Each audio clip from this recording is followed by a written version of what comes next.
Hello friends, Master Sommelier Peter Neptune here with another episode of Master Sommelier Peter Neptune Taste Wine with you. In this episode, we're going to look at Rioja, quite arguably one of the great fine wine regions in the world, and given their price points of many wines, quite arguably one of the all-time fine wine values that you can buy out there. And so I want to explore three different styles of Rioja from three different producers and kind of taste through them and see what we got. So Rioja has aging requirements that are required by law. The word Reserva has a legal meaning. You know, the word reserve, private reserve, special select in the United States doesn't mean anything. There's no legal meaning. In Europe, there's legal meaning to these words. There's an aging requirement. And so with Rioja, you could buy a joven, which means young, and there's no aging requirement. You could buy a Crianza, which requires 2 years of aging from January 1. So they track the aging so that everybody's equal, because I might pick my grapes at the end of August, you might pick your grapes in middle September, and I might, but everything begins officially January 1 following the harvest. Crianza has to be aged 2 years at the winery, a year of which is in oak, okay? Then there's Reserva, and the wine would have to be aged 3 years at the winery, 1 year in oak, and the rest could be oak or bottle or concrete or a large, The oak is almost always 225 liter barrique. And then there's Gran Reserva, and the wine has to be aged 5 full years at the winery, 2 in oak. And again, the rest could be oak, whatever. Here's what's interesting though, is because Spain traditionally, it's just kind of expected by the wine drinking public that a wine, especially from Rioja, should be released when it's ready to drink. And the aging should be at the winery. Most people in Spain live in Madrid or Barcelona or in a big city in an apartment that's 500 square feet. They don't have a wine cellar. They're very social people. They go have tapas and go to the wine bar. And so they expect for the wine to be drinkable. And so Rioja producers often will age the wine for longer than is required by law. And we'll kind of look at that when we look at these wines. So I've got 3 different wines. I thought it'd be great to taste a Crianza, a Reserva, and a Gran Reserva.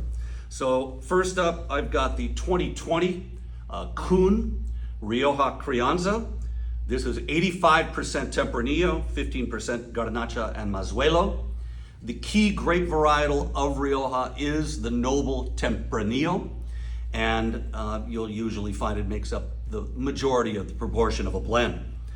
After that, we're going to taste the La Rioja Alta Viña Alberdi Reserva 2019. Now, if you do the math, 2019 plus 3 is 2022. This is 2024. This is the current vintage. So this was aged longer than actually was required. They actually aged this for 2 full years in American oak. And so this could qualify as a Gran Reserva. So, it's pretty amazing when you look at that. And then this is Faustino 1 Gran Reserva. This is the 2011 vintage. So clearly you can see we're 13 years later. The requirement is 5 years. So these guys are famous for holding back their wine at the winery and aging it for 2 years in French and American oak, and then much longer at the winery. So this guy is fully developed and a bargain at $31.99. So let's taste these 3 different styles. The La Rioja Alta is 100% Tempranillo, and the Faustino is very similar to the Kun. It's 86% Tempranillo with Gratiano and Mazuelo. So let's look at these wines. The Kun Crianza is a medium ruby color. Tempranillo in Rioja typically shows red fruit. And so that's what I'm going to be looking for right off the bat. We get this beautiful red wild strawberry, red cherry, red currant aroma. There is just a hint This was aged in old American oak, so there's no really overt oak aromas here. There's a hint of allspice, a hint of, maybe a fine herb, but I would say maybe kind of a clay pot, spun clay pot aroma here. I think, this is a reasonably simple wine. I don't know that I would actually, WSET call it simple. It depends what we have on the palate. Let's take a look.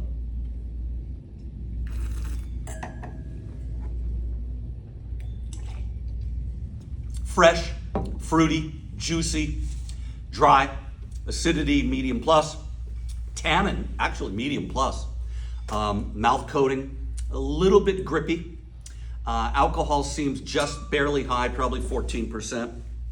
Body medium plus, intensity medium plus. A juicy, rich, fresh wine. The fruit goes a little bit, kind of just ripe on the palate. So a little bit of cranberry coming in here, fresh strawberry, fresh cherry, a little bit of fine herb, a little bit of allspice. And a tannin presence here. This really, needs some tapas, right? But this is a good wine with a medium plus finish. I might say simple, and again, that's not a put down. That's just that, this is pretty primary. There's really no secondaries, no tertiary. So I think it's a fresh, simple wine. It's $12.99, So this is a Monday through Thursday all day long. And would call for something, grilled on the barbecue, and that would just be the way to go.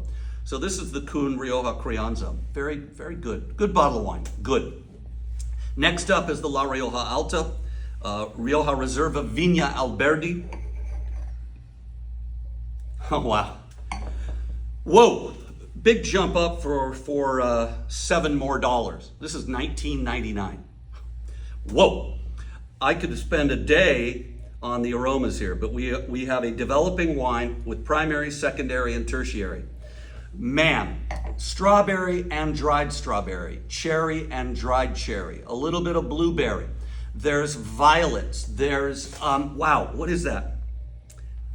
This is a great one. It's hibiscus.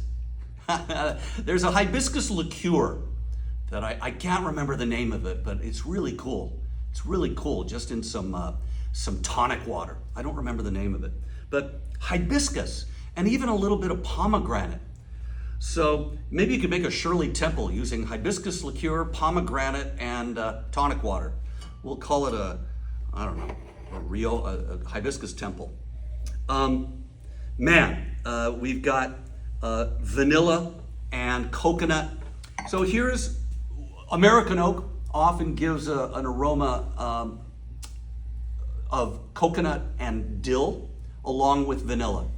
So that's one to kind of put in your memory banks, because when you smell coconut and dill, it's like a pina colada, If you like pina coladas, who's that guy, Rupert something, song Pina Colada, and that's what this smells like. It's like pina coladas with wild strawberries, wild cherries. Man, there's tertiary here, there's tobacco and leather and orange peel. There's a lot going on in this aroma. It's absolutely wonderful. I love it. Let's taste.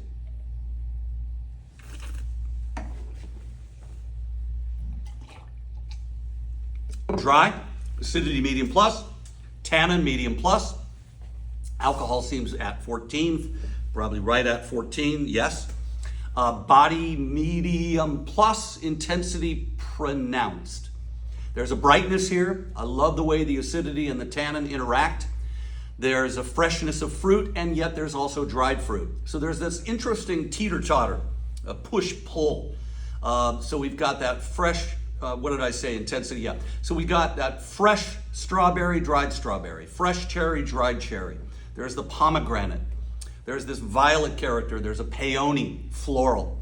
There's a little bit of dill. There's dried dill. There's coconut. There's vanilla. There's leather. There's parchment paper. So we've got a lot going on a long finish. That's outstanding wine. Man, that's outstanding wine. And for $19.99, run, don't walk to buy this beautiful Viña Alberdi. This will age for another 5 to 10 years. It will get better. Chalky tannin, by the way. Boy, my mouth, that tannin is bordering on high. I'm going to stay with a high, medium plus. Chalky tannin, limestone. You know, this is La Rioja Alta, so a really great producer. They make great wine. Outstanding wine, particularly at that price point. Bravo. All right, Faustino, Gran Reserva. It's funny. It's kind of a deep garnet, fading to a garnet rim. So, you know, we've got 13-year-old wine here. So we've got some age, and we should notice it on the nose. Oh, wow. This is like stepping into a Egyptian pyramid. And there's parchment paper and hieroglyphics and dusty sawdust on the floor and dried herbs hanging in totem to the great Tutankhamun. It's just like going back into time here with dried dark fruit. There's a lot of dark cherry here, a lot of little kind of dark like huckleberry, even boysenberry. And dried herbs, there's that allspice, that fiend herb character. There's a combination of cinnamon and clove and cardamom and vanilla and a little bit of dill and coconut. There's the leather and the tobacco and orange peel and lemon peel, dried citrus peel. Again, a fantastic medium plus to pronounced nose, definitely developed. So this wine is fully developed on the palate.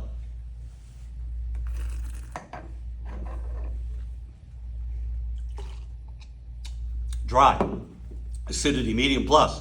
I love the brightness. I love the way the fruit is like lip smacking fruit on the palate, right? It's just, wow, it's just so fresh. You can't believe how fresh that is. Tannin, again, medium plus, chalky, round. This tannin was high at one point, but has mellowed in the bottle. Alcohol's just at 14, we call it high. Body is full, intensity is pronounced. Wow, just a pleasure on the palate. It's just got all this aged leather and tobacco and forest floor and fern and moss.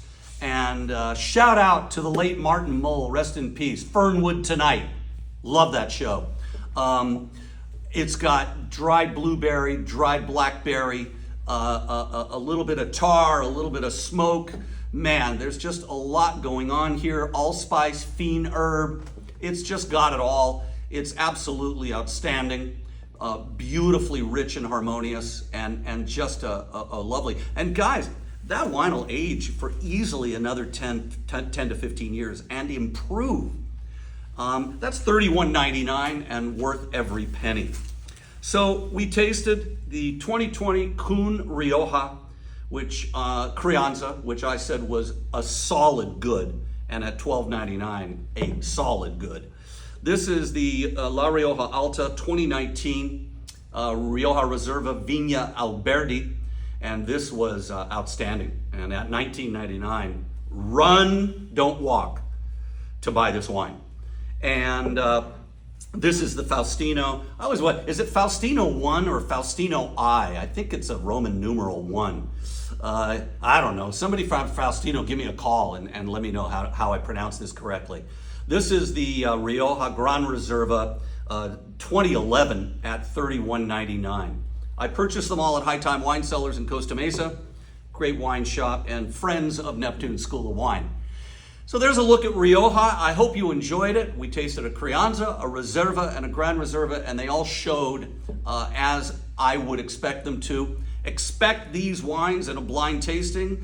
Advanced sommeliers, master sommeliers, expected WSET, even level 3, and certainly diploma. These are very, very typical wines that have a unique character to them and represent this fine wine region, Rioja. Peter Neptune, Master Sommelier, thanks for watching. I'll see you next episode.